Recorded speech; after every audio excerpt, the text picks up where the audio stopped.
À votre bon cœur, juste une piécette. À votre bon cœur, juste une piécette ou deux pour manger. À chaque fois, quand même. Attention. Une petite piécette, monsieur. Thomas, je ne veux pas qu'un mendiant gâche cette Oui, journée. toi, éloigne-toi vite. Vous n'avez aucun droit de me donner des Tu vas ordres. vite t'éloigner d'ici, sinon tu pourrais le regretter. Mère, Thomas? Madame Merrick? révérend Franks, avez-vous vu mon frère? Pas depuis 5 minutes, mais oui, je l'ai vu. Il se pose peut-être d'ultimes questions. Ça m'étonnerait. Thomas, tu iras voir si tout se passe bien. Oui, mère.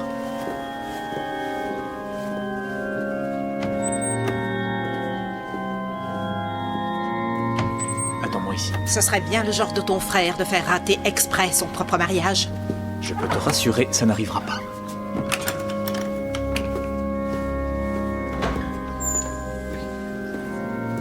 Lawrence, tu ne crois pas que tu pourrais sourire un peu?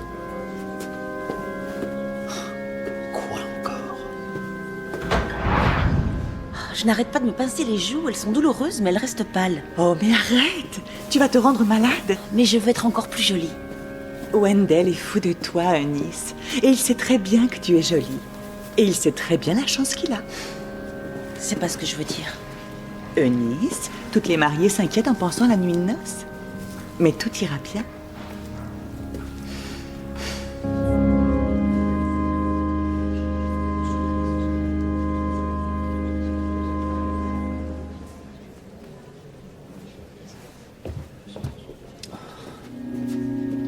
Je vais voir.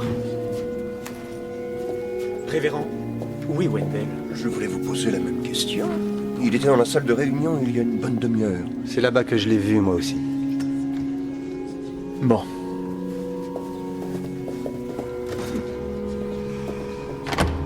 Wendell, qu'est-ce que...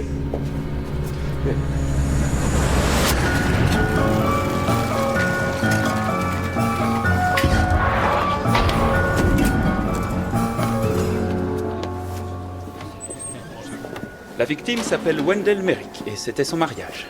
C'est tragique. Où sont les familles? La mariée et les demoiselles d'honneur sont dans l'appartement de celle-ci. Le frère du marié est allé reconduire leur mère chez elle. J'ai toutes les adresses. Et les parents de la mariée? Elle semble ne pas en avoir. Vous avez les déclarations faites par les invités? C'est presque fini. Et le corps, il est par là? Là derrière, inspecteur. Ah, inspecteur. Docteur Ogden, connaît-on la cause du décès? Oh, je ne peux pas en être sûre avant l'autopsie, mais je pense que ça vient d'un coup porté à la tête.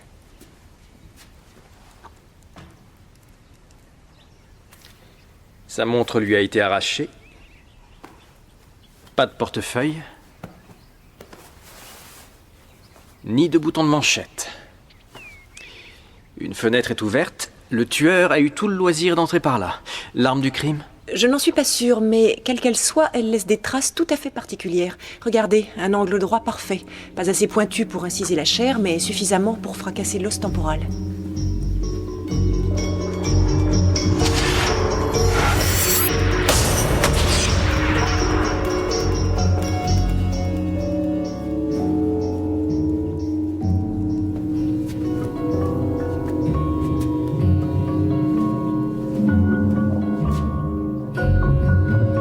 Ça semble correspondre. Oui, plus rien n'est sacré aujourd'hui.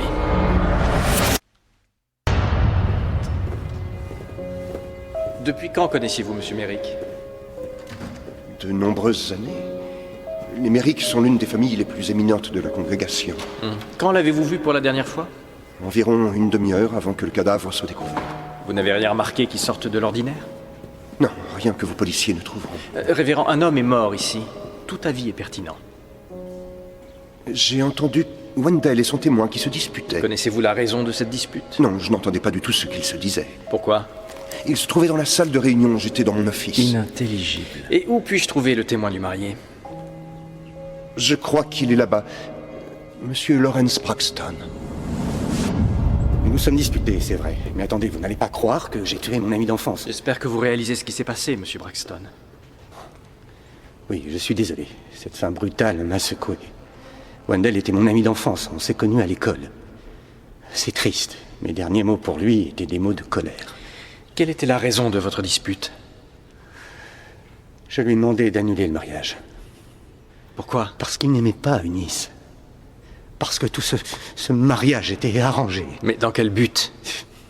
Quoi d'autre? Pour l'argent. Lawrence Braxton? Mais pourquoi est-ce que vous suspectez Lawrence? Certains témoins l'ont entendu qu'il se disputait avec votre frère un peu avant le meurtre. Et M. Braxton prétend que votre frère ne se mariait pas par amour, mais pour obéir à sa famille. Est-ce exact? Il a été stipulé dans le testament de notre père que Wendell devait se marier avant de réclamer son héritage. Pour quelle raison? J'aimais mon frère, je vous l'assure. Mais Wendell était très dépensier. Et je dois reconnaître que nous avions très peur de le voir faire l'idiot et dépenser sa part d'héritage dès qu'il en disposerait. Et en étant marié, il serait devenu moins dépensier? C'est ce que nos parents espéraient, surtout notre mère. Et combien devait-il recevoir? La moitié des affaires familiales. J'ai déjà reçu ma part. Je vois. Pensez-vous à quelqu'un qui aurait pu en vouloir à votre frère à ce point? Personne. Avez-vous vu certaines choses qui sortaient de l'ordinaire? Non. Ah oui, peut-être. Il y avait un mendiant devant l'église quand je suis arrivé pour le mariage. Ça pourrait être un suspect. Votre frère a aussi été dépouillé. Mon Dieu. Alors le tuer n'était pas suffisant. Je vous demanderai une description précise de ce mendiant ainsi que la liste des objets de valeur qu'il avait sur lui. Entendu.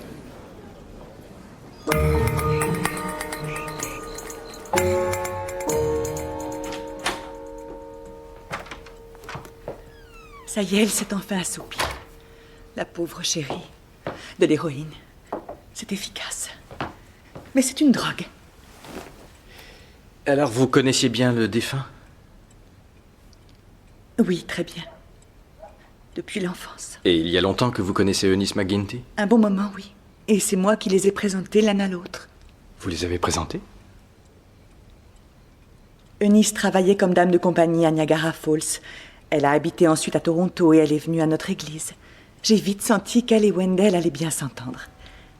Et c'était vrai, je n'avais jamais vu une femme aimer un homme comme elle aimait Wendell. Donc c'était un mariage d'amour? Mais bien sûr, que voulez-vous insinuer, inspecteur? Il insinue que je m'intéressais surtout à ce que Wendell possédait. Oh, mais non, ce n'est pas ce que l'inspecteur voulait Ce dire. n'est pas la première fois. Et Lawrence aussi m'accuse de ne penser qu'à l'argent. Comment peut-on dire des choses aussi horribles? J'aimais Wendell.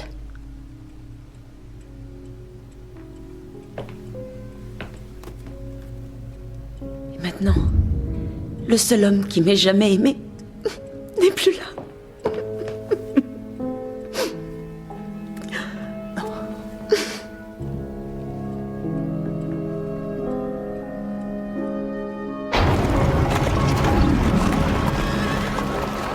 Wendell Merrick est mort d'une hémorragie extradurale provoquée par des fragments d'os pénétrant dans le lobe temporal. Un coup heureux ou malheureux, c'est selon.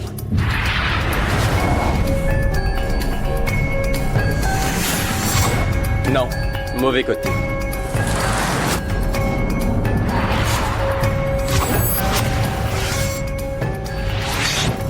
Il n'y a aucune autre trace de coup? Aucune. Alors il n'y en a eu qu'un seul sur le côté de la tête, mais par derrière. Il est très possible que le tueur se soit glissé tout près de la victime. Ou alors la victime connaissait le tueur et n'avait pas de raison de craindre de lui tourner le dos. Autre chose? Des traces de sperme. Il avait eu des relations sexuelles? Oui, il avait eu des rapports. Un peu avant d'arriver à l'église, je dirais. Avec un homme. Comment? Vous en êtes sûr? Oui. Il a été sodomisé? Il n'y avait aucune déchirure, ce qui laisse penser que c'était une relation consensuelle. Il était sodomite? William, je pense que le terme actuel est homosexuel. Alors encore un? Ce n'est pas vraiment surprenant. Ça explique certaines choses.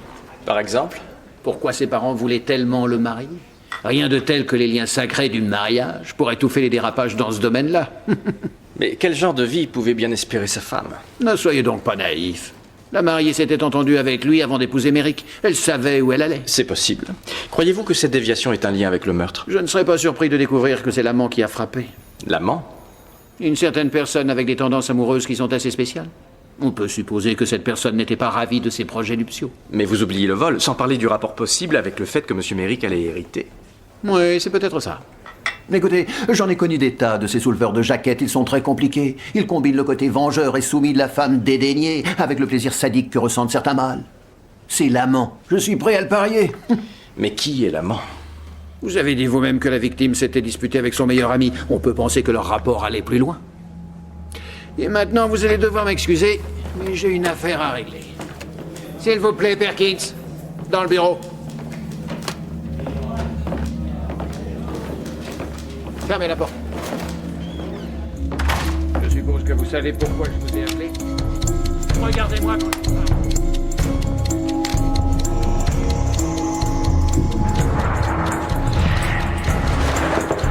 On est passé voir les prêteurs sur gage. Ils nous préviendront si on leur apporte des objets de la victime. Aucune nouvelle du mendiant? Le révérend Franks dit que... C'est la plus grande honte de l'Empire. Fermez la porte, s'il vous Vous êtes plaît. inconscient ou seulement débile? Le révérend Franks dit qu'il y a bien un mendiant appelé le Vieux Dan qui vient se mettre devant l'église, mais il ne sait pas où il vit. Vous ne soyez pas surpris si je vous colle un rapport. Et encore, la porte est fermée. Vous venez de me donner une idée, Georges.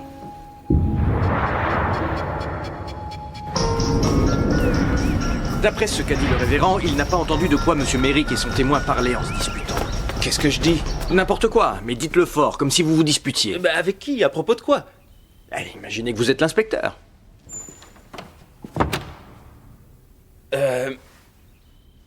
Vous êtes l'image de l'incompétence totale!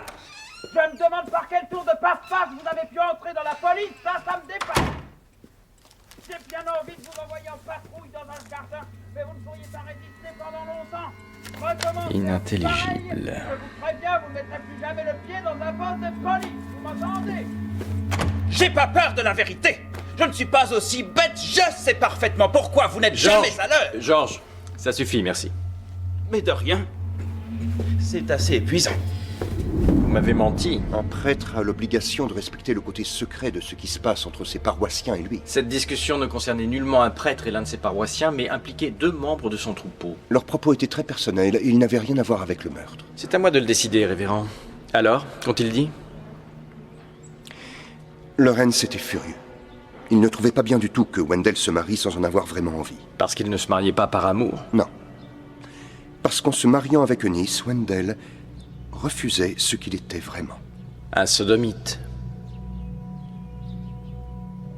Mais vous deviez déjà être au courant. Wendell se bat en vain contre cette prédilection depuis des années, et j'ai essayé de le conseiller aussi bien que je le pouvais. Qui était son amant? Lawrence Braxton? Je regrette, nous allons en rester là. Je ne dirai rien de plus.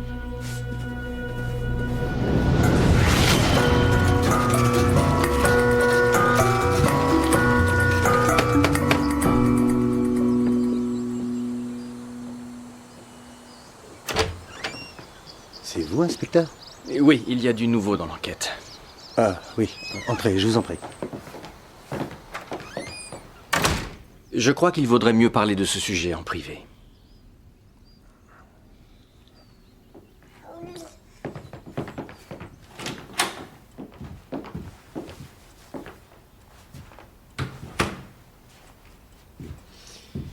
Monsieur Braxton, quelle était la nature exacte de vos relations avec Monsieur Merrick? Oh, nous étions amis. Et pas plus? De quoi vous parlez? Vous et Monsieur Merrick étiez amants? Oh, voyons, vous n'y êtes pas. J'ai une famille. Vous saviez en tout cas qu'il était homosexuel. Oui, bien sûr, je le savais. J'ai su alors que nous étions encore enfants qu'il y avait quelque chose de différent chez Wendell. Et vous réagissiez de quelle manière? Eh bien, il faut dire que c'était une situation compliquée. Mais c'était un type bien. Voulez-vous insinuer que cette perversion a un lien quelconque avec le meurtre? Savez-vous qui était son amant? Non. Wendell ne parlait jamais de ce domaine-là avec moi. Et c'était la vraie raison pour laquelle vous étiez contre ce mariage? Ça se passait trop vite, bien trop vite. J'avais l'impression que aucun des deux ne savait exactement dans quoi il se lançait. Je m'en doutais un peu, bien sûr. Il y a des moments où les choses ne se passent pas de la façon que l'on attend entre un homme et une femme. Ceci est vraiment gênant, mademoiselle, alors j'irai carrément au but. Nous pensons que Wendell avait un amant. Nous pensons également que cet individu est peut-être mêlé à sa mort. Connaîtriez-vous l'identité de cette personne? Peut-être bien. Et je sais que tout ceci est terriblement difficile, mademoiselle, mais si vous connaissez cette personne... Je sais que les futurs mariés ne doivent pas se voir ou se parler avant la cérémonie, mais je voulais être sûre que tout allait bien. Alors quand Daisy est allée se repoudrer le nez, je suis sortie pour trouver Wendell. Et je les ai vus ensemble. Qui avez-vous vu, mademoiselle? Wendell et le révérend Franks. Ils s'embrassaient.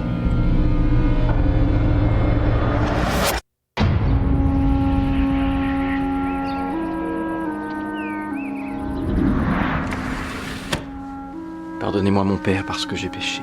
Ça fait 6 jours que je ne me suis pas confessé. Ça ne vous ressemble pas, William. Je n'ai pas eu tellement de temps, je dois dire. Vous devez toujours trouver du temps pour le Seigneur. Mon père, j'aimerais interroger un homme d'église connu à propos des faits et d'événements très graves. Aucun homme ne peut échapper aux lois. Ces crimes ne sont peut-être pas seulement contre la loi des hommes. Qu'a-t-il fait? C'est peut-être bien un sodomite. C'est une grave accusation. Si jamais il devait se révéler innocent des autres crimes, sa congrégation devrait-elle apprendre la vérité? Si un homme trahit sa propre communauté, et s'il trahit celle des femmes, par 2 fois il commet une abomination. La Bible est très claire dans ce domaine. Laissez les paroles du Seigneur vous guider. Récitez de notre Père et réfléchissez à la question. Au nom du Père, et du Fils, et du Saint-Esprit. Amen. Amen. La pauvre nièce était surexcitée. Elle a mal interprété ce qu'elle a vu. Et que fallait-il voir? Un homme d'église offrant du réconfort à un membre de son troupeau. Du réconfort pour qui? Wendell avait décidé finalement de renoncer au mariage. Il trouvait que c'était injuste à la fois pour Eunice et pour lui. Et il vous a demandé un conseil? Il savait que sa décision allait fortement contrarier sa fiancée et sa mère.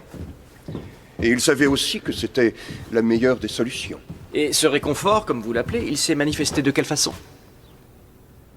Il était angoissé. Je l'ai pris contre moi en espérant le calmer, comme vous auriez pu le faire. Oui, c'est une chose de le serrer contre soi, mais reconnaissez que c'en est une autre de l'embrasser. Attendez, si je l'ai effectivement embrassé, c'était sur la joue, c'est tout. C'est ce qui se passe quand vos paroissiens demandent du réconfort, révérend? Ou bien y a-t-il plus grave? Êtes-vous un sodomite? Étiez-vous l'amant de Wendell Merrick? Assez. De quel droit osez-vous m'accuser de telles choses? Aux yeux du Seigneur, cet acte est une abomination. Je ne trahirai pas mon Dieu. Alors comme ça, le révérend lui aussi rêve de se promener avec un sac à main. Vous allez bientôt faire des cauchemars avec des homophiles. Ils ont été vus qu'ils s'embrassaient un peu avant le meurtre. Alors, c'est lui l'amant? Je ne sais pas. Alors découvrez-le. Oui, et comment ça? S'ils avaient une liaison amoureuse, ils ont dû prendre des précautions pour en garder le secret. Pour le public, oui. Mais ces messieurs dames ont leurs endroits à eux. Je crois que vous devriez faire connaissance d'un petit groupe d'entre eux. Et comment? En me déhanchant le long de la plage? Non. Il faudrait en trouver qui ait un peu de classe. Le beau gibier du niveau de Wendell Merrick se retrouve dans ces clubs. Quel club? Ça varie. Quel jour est-on? Mardi. Mardi. C'est justement le mardi qu'ils se retrouvent et discutent de l'actualité littéraire. Higgins, donnez-moi des nouvelles du club des faux folles du mardi. Ils se retrouvent toujours dans l'arrière-salle du domino? Non, plus depuis la dernière descente qu'on y a faite. Je pense qu'ils sont au tennis de Taylor Creek maintenant. C'est ça le problème avec eux. Ils disparaissent d'un endroit pour ensuite réapparaître plus loin. Et comment sait-il tout ça? Parce qu'entre vous et moi, il a un cousin qui est un peu de la jaquette flottante. Oui. Vous ne pourrez jamais passer pour l'un d'entre eux comme ça. Passer pour quoi? Oui, c'est ça. Pas mal. Oui, mais je crois que la plume est un peu exagérée. Voilà. La pensée. Où est la pensée? Oh, merci, Higgins. Elle vient de votre cousin? La pensée, le symbole des fées dans le monde entier. Et n'oubliez pas, soyez un peu délicat, plus subtil. Laissez votre touche faire le premier pas. Votre raquette? Vous savez la tenir? Je vous demande pardon? Vous savez jouer? Faites-nous voir ça.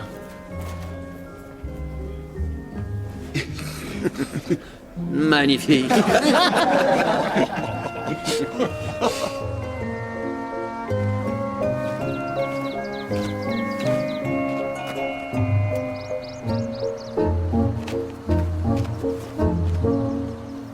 C'est une triste journée. C'est pourquoi je préfère me souvenir de lui pour ce qu'il était. Il était chaleureux, charmant et généreux dans tous les domaines. Et il n'avait pas peur, même lorsqu'il se trouvait en face d'adversaires fervents buveurs de whisky, de défendre les mérites plus délicats du vin espagnol. Alors, messieurs, je vais vous demander de vous joindre à moi pour lever votre verre en son honneur. À Wendell Merrick. À Wendell. À Wendell. À Wendell. C'est gentil d'être passé. Allons de ce côté. Oui, faisons comme ça. Bel hommage. Merci. Vous avez connu Wendell? Un peu. Bon, pas autant que vous, de toute évidence. Mais... Oui. Nous étions très amis. J'ai du mal à réaliser ce qui s'est passé. Jeffrey. George Crabtree. Vous êtes nouveau. Oui. Comment avez-vous su où nous étions? Nos réunions sont évidemment discrètes. Grâce à un ami de Montréal. Je vois. Et qui donc est cet ami? Mais à Montréal aussi, nous essayons de ne pas être remarqués. Oui, c'est juste. Mais laissez-moi vous dire que votre tenue n'a vraiment rien de très discret. Vous ressemblez à Oscar Wilde. Si Oscar Wilde était joli garçon. Vous connaissez tous ceux qui sont ici, je suppose. Oui, nous nous connaissons tous. Vous n'avez pas de souci à vous faire. Ce qui se passe ici ne sort pas d'ici.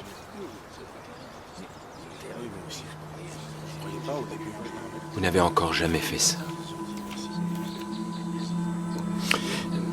Non. Alors soyez le bienvenu. Sincèrement. Je sais que ça nécessite d'avoir du courage pour venir seul ici.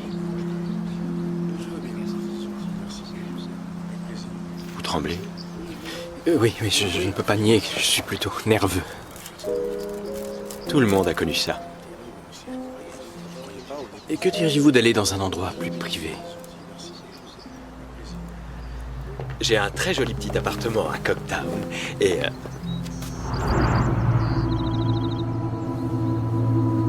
je ne joue pas en double.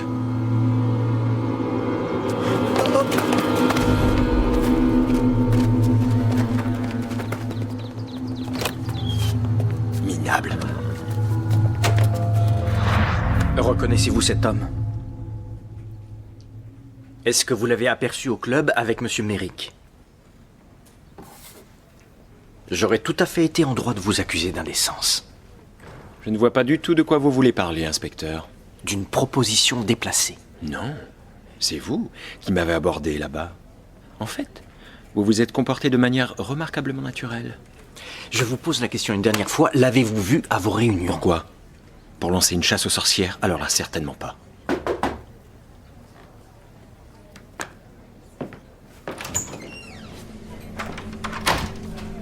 C'est votre amoureux?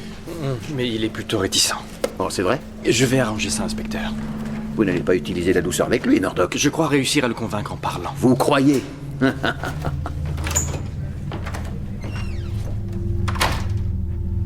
Alors, Jeffrey,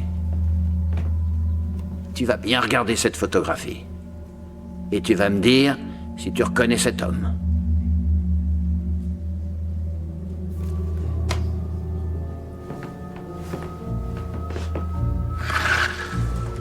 Qu'est-ce que vous faites? Je suis pressé, Jeffrey.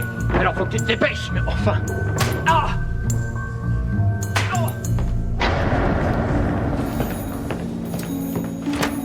Le cher révérend en fait partie. Je vois. Et ce n'est pas lui l'amant de Merrick, en fait. Vous voulez savoir qui c'est? C'est ce cher vieil ami de la famille, Lawrence Braxton.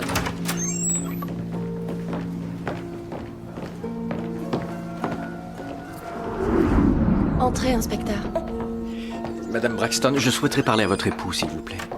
Quelque chose ne va pas? Est-il ici? J'ai besoin de lui parler. Il est monté. Lawrence? L'inspecteur Murdoch voudrait te voir. Lawrence? C'est curieux, je sais qu'il est là pourtant. Puis-je? Bien sûr.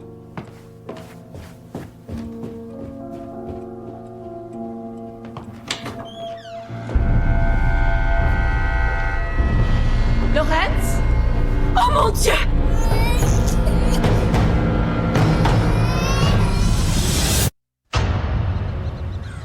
Notre couple n'était pas parfait. Mais Lawrence aimait son enfant. Et moi, à sa façon. Alors votre mariage était un arrangement? Je dirais un accord. Lawrence avait la sécurité.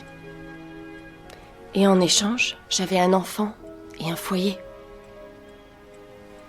Et il se montrait très discret. J'ai choisi de l'accepter. Saviez-vous qu'il avait une liaison amoureuse avec Wendell?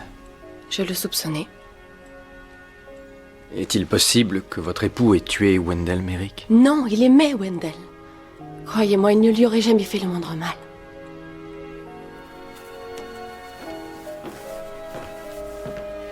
Premier résultat, docteur? Saignement sous-épidermique, traces de corde autour du cou. Oui, il semble bien que la pendaison soit la cause du décès. Il avait une belle maison, une femme, un enfant. Alors non seulement il a gâché tout ça, mais il s'est bêtement condamné à la damnation éternelle en commettant un suicide. Mais je pense qu'il s'est dit que l'enfer valait mieux que les tourments qu'il vivait. Il y a toujours de l'espoir. Sa vie n'était qu'un drame. Il vivait l'enfer sur Terre. Il aimait secrètement une personne sans pouvoir vivre avec elle, et en plus voilà que cette personne épousait quelqu'un d'autre. Oui, mais de là à se tuer, c'est beaucoup, non? Oh, voyons, William. Ça me surprend une étroitesse d'esprit pareille. Et même en laissant la Bible de côté. Oui, d'accord. Ça va contre la nature. Arrêtez avec ça. Des comportements bisexuels ne sont pas rares dans la nature. Avez-vous vu une bande de chiens s'amuser entre eux? Mais ce sont des chiens. Nous sommes tous des animaux, William. C'est pour ça que la nature nous laisse tout faire. Et si Dieu ne voulait pas nous voir exprimer nos désirs, alors pourquoi nous a-t-il donné des désirs pour commencer? Pour tester notre volonté? Ah oui, à ce prix-là. Ce n'est sûrement pas ce que voulait le Seigneur.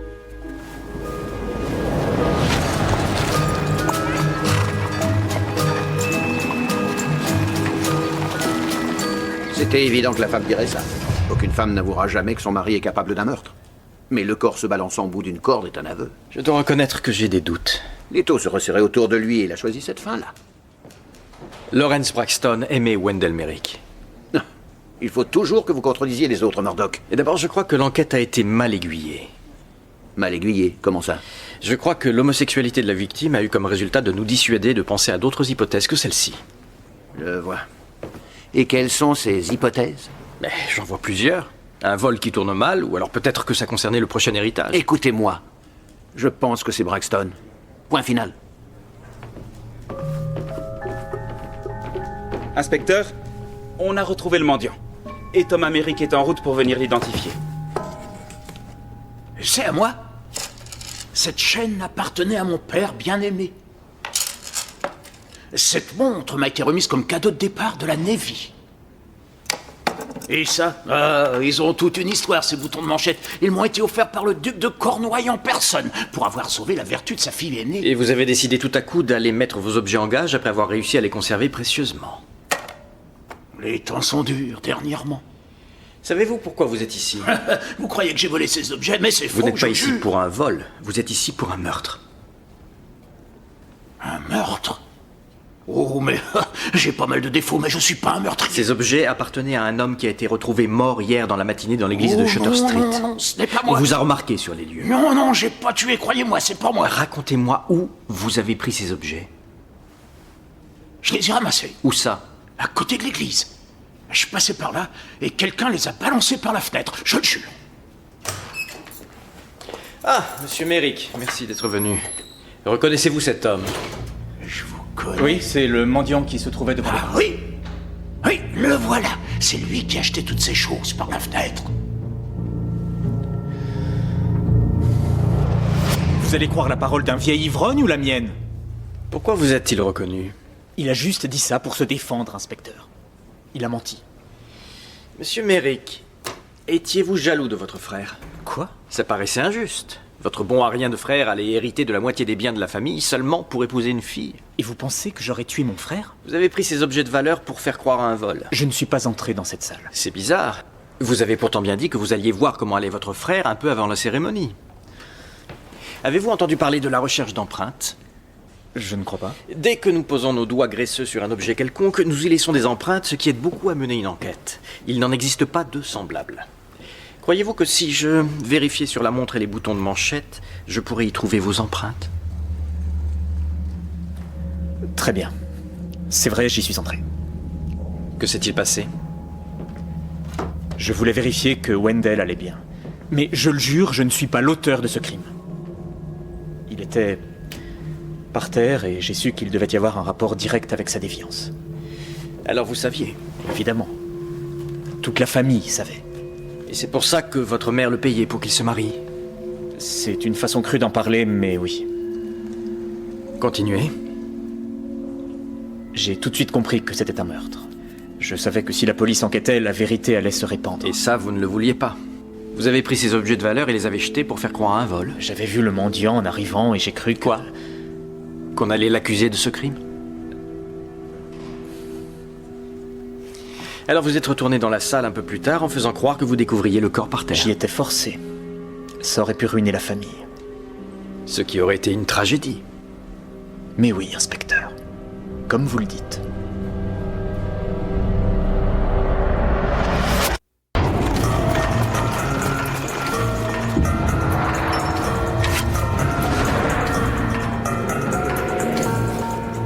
Vous travaillez encore?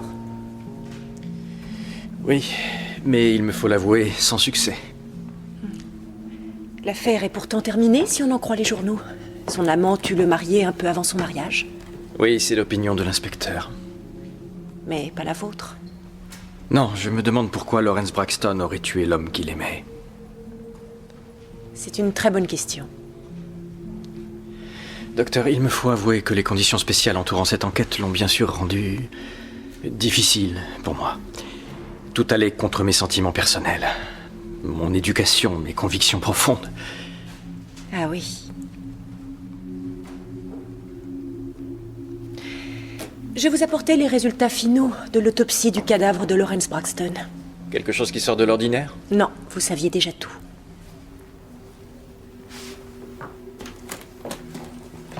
Docteur, si c'était le tueur, pourquoi Lawrence Braxton aurait-il attendu le jour du mariage pour tuer Monsieur Merrick?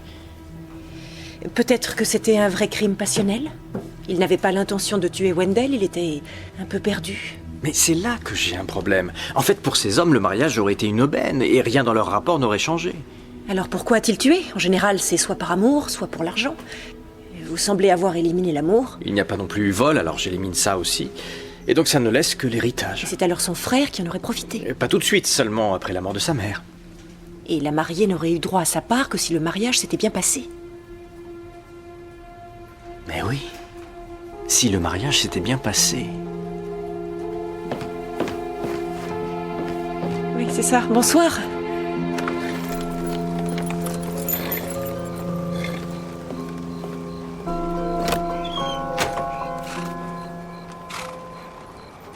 Est-ce que vous venez pour me tabasser, vous aussi? Pardon?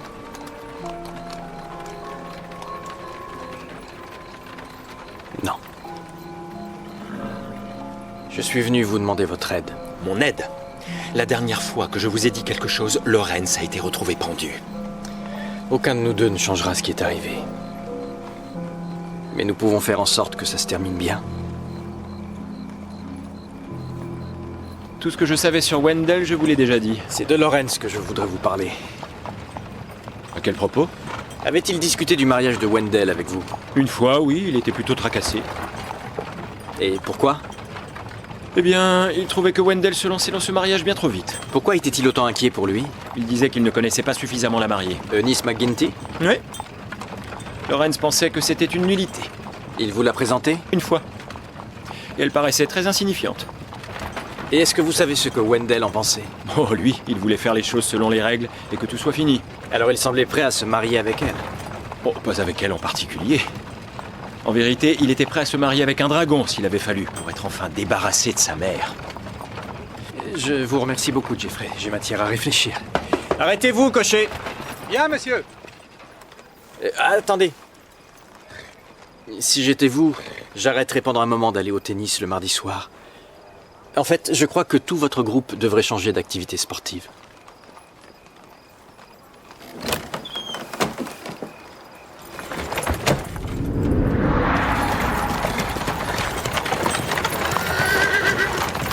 Je ne vois pas ce que je pourrais ajouter. Nous nous sommes rencontrés à l'église. Je ne vois rien de spécial. Voulez-vous me dire précisément comment vous vous êtes connus, je vous prie? C'était à une soirée caritative. C'est Thomas qui nous a présentés. Thomas, je vois. Et comment lui-même l'avait-il connu? Je ne sais pas. Étiez-vous au courant à ce moment-là que Wendell voulait trouver une épouse? Oui, Wendell en parlait autour de lui. Ensuite, Thomas, à son tour, m'a demandé de l'aider. Ah oui? Oui. Et en fréquentant Eunice, j'ai réalisé qu'elle serait parfaite pour Wendell. Un don du ciel. Oui, c'est clair. Vous avez précisé l'autre jour qu'elle venait de Niagara Falls. Savez-vous comment s'appelait son employeur? Une Madame Schreier. Madame Schreier. Schreier. Que voulez-vous dire par vous avez mal abordé cette affaire? Nous avons travaillé en nous basant sur l'hypothèse que celui qui a tué Wendell Merrick l'avait fait pour en tirer un bénéfice. Mais c'est là une hypothèse très logique. Réfléchissez une seconde à ceci. Si jamais le crime s'était produit trop tôt. Trop tôt. Vous pensez qu'il devait être tué après le mariage? Oui. Et alors qui aurait été le gros gagnant? Je pense que nous nous serions intéressés de près à la jeune mariée. Précisément.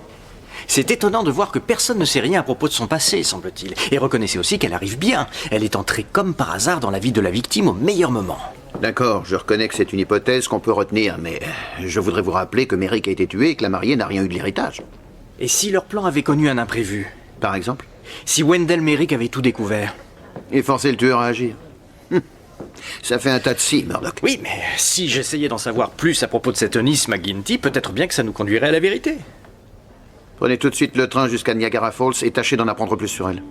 Entendu. Ah, et Murdoch, prenez une seconde classe.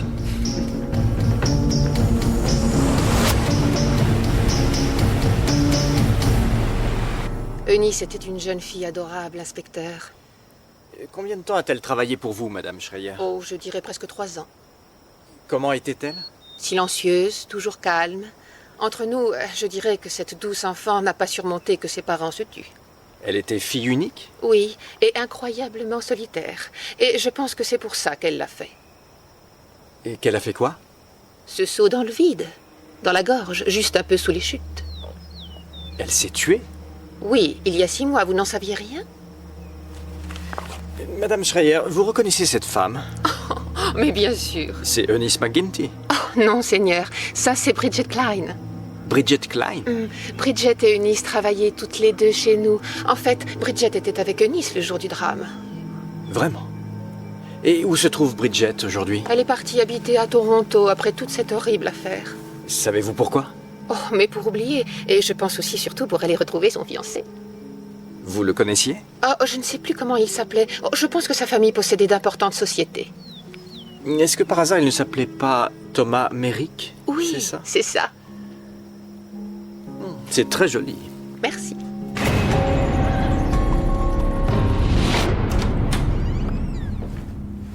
Mais quelle surprise, Mademoiselle McGinty. Vous nous offrez là une étonnante transformation. Je suis contente que vous l'ayez remarqué. Alors vous partez apparemment? Oui, tout ce qui est arrivé m'a bouleversée et j'ai besoin d'être tranquille. Oui, bien sûr. Je viens juste de revenir de Niagara Falls moi-même. Oh. Oui, il semble que la police locale veuille ouvrir une enquête à propos d'un suicide. De quel suicide parlez-vous, inspecteur? Du vôtre, mademoiselle. Ou devrais-je dire, Miss Klein?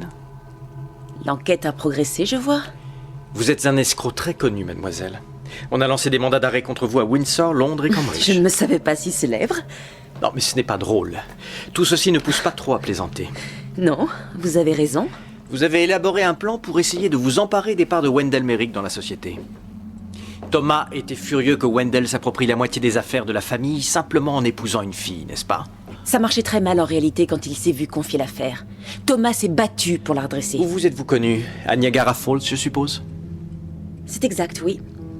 Thomas avait l'œil pour les jolies femmes. Ah, le riche homme d'affaires et la femme ambitieuse.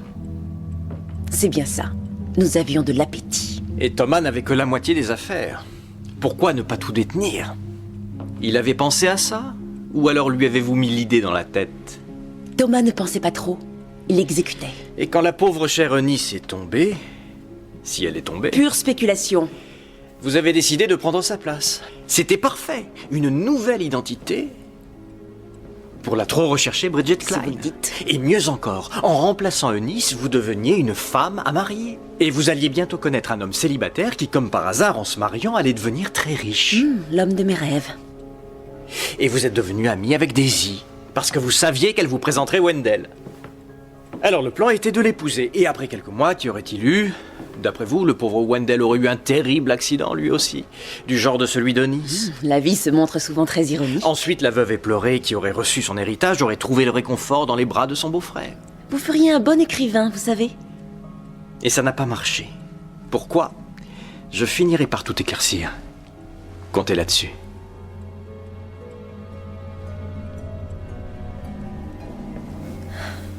Thomas voulait parler à Wendell. Il était en pleurs parce qu'il venait de décider de renoncer au mariage. Il en avait assez de cette comédie, il ne voulait plus. Thomas est tellement impétueux. Je ne peux pas faire ça. Wendell. Non, je ne peux pas. Wendell. Je refuse. Écoute, c'est injuste. Thomas aurait pu s'en aller. Tu as une idée de ce que j'ai supporté?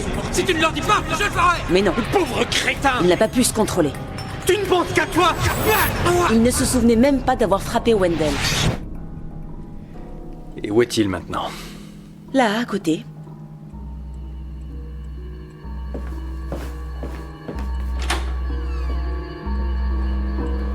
Vous lui avez fait prendre quoi? De l'héroïne? C'est une drogue très efficace.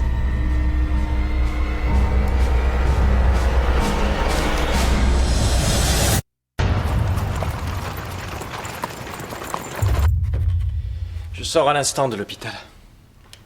Alors? Thomas Merrick vivra. Et cette Nice? Bridget. Oui, d'accord, peu importe. Elle a empoisonné Merrick qui a décidé après de s'enfuir. Qu'y a-t-il? Thomas Merrick se fichait de savoir que son frère était homosexuel. Et Wendell Merrick se fichait de travailler dans les affaires de la famille. Tout ça pour dire quoi? Pour dire que cette affaire tragique était en réalité évitable. Si Madame Merrick avait laissé ses fils vivre leur vie, il ne se serait rien passé. Écoutez, le vieux dragon a fait ce qu'il croyait devoir faire. Vous voulez un verre? Ah oui, j'ai oublié. Et nous n'avons peut-être pas pris les précautions suffisantes dans un cas pareil. Non, là, je vous arrête. Je sais ce que vous allez dire et c'est complètement déplacé. Nous avons fait notre job. Si Lawrence Braxton était quelqu'un de trop fragile pour ce monde, ce n'est pas notre problème. Ah, mais je ne dis pas que nous sommes les seuls responsables. Je dis que l'enquête nous a poussés à tout révéler. Peut-être bien que vous avez raison. Peut-être bien que plus tard, ceci va changer, mais en attendant, nous devons faire avec les mœurs actuelles. Quelle que soit la façon de voir les choses, il y a une évidence. Lawrence Braxton laisse derrière lui une femme et un enfant.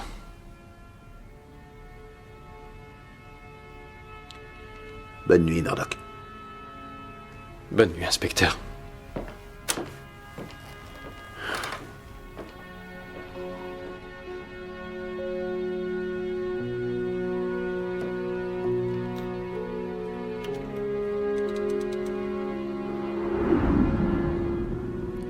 Vous avez quelque chose à me dire, William? Oui, je viens pour vous avouer que je suis un peu inquiet sur l'avenir de ma foi. Nous nous posons tous des questions. Même Jésus l'a fait. 2 hommes sont morts. Et d'après tous les critères, des hommes bien. Et ils sont condamnés à la damnation éternelle. Le Seigneur ne peut pas vouloir ça. Ce n'est pas à vous de contester la volonté du Seigneur. Mais c'est la question, justement. J'en ai assez de suivre aveuglément la volonté du ciel. Votre foi ne doit jamais vaciller. J'aimerais voir un monde où règne la compassion. Un monde plus éclairé. Oui, plus tard peut-être bien. Dans quelques générations. Mais pour l'instant, écoutez les conseils de notre Seigneur. Vous direz de notre Père, et vous réfléchirez à cette question. Merci mon Père, je le ferai. William, l'homme d'église dont vous m'aviez parlé, vous vous souvenez? Quelle décision avez-vous prise? Je n'ai rien dit.